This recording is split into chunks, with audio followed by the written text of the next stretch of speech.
Do your knees hurt every time you go up or down stairs? I'm going to show you a simple fix you can try right now and let you know why down the stairs is usually worse than up and what you can do about it. Doing things like the knees over toes guy recommends can be helpful, but unless you strengthen the strongest muscle in your body, you're not going to be able to do stairs pain-free. You can have pain on stairs for many different reasons. You can have some abnormal tracking of your patella due to some hip rotation weakness. You can have quad weakness that makes it difficult for you to control that descent. You can have abnormal joint pressure, many different things that can almost always be helped by what I'm about to show you. The first tip I'm going to show you in this video is how to offload that knee when you go up the stairs by using the muscle that's supposed to be the strongest, your glutes. So we need to activate the glutes when we rise up on the stairs by using a technique, pushing through the heel. When you put all of your weight on the front of your foot, then the load is going to go to the front part of your knee and demand that your quads do all of the work. That's going to increase the compressive force in your knee and the pain.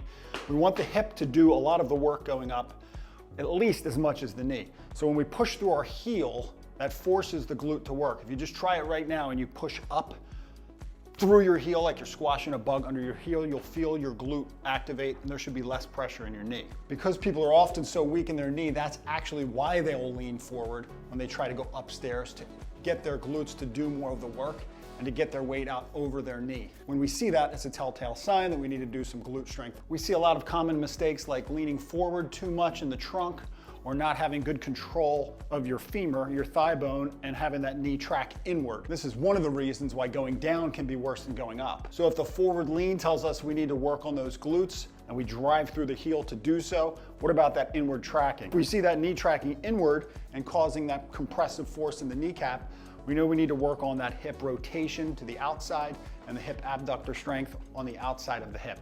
So if you just cut your foot right down the middle and keep your weight on the outside half when you drive up that step, you'll feel that pressure kick into that outside hip, and there should be less pain in the knee.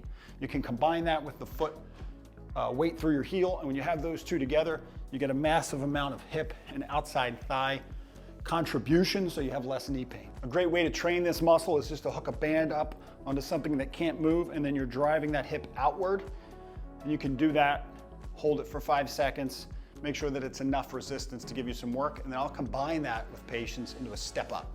So we're keeping that weight on the outside half of the foot. This band forces us to, otherwise it's going to snap inward. Can we keep that tracking outside of the outer half of our foot? And then we're stepping up, and I feel that mainly in my hip, just a little in the knee.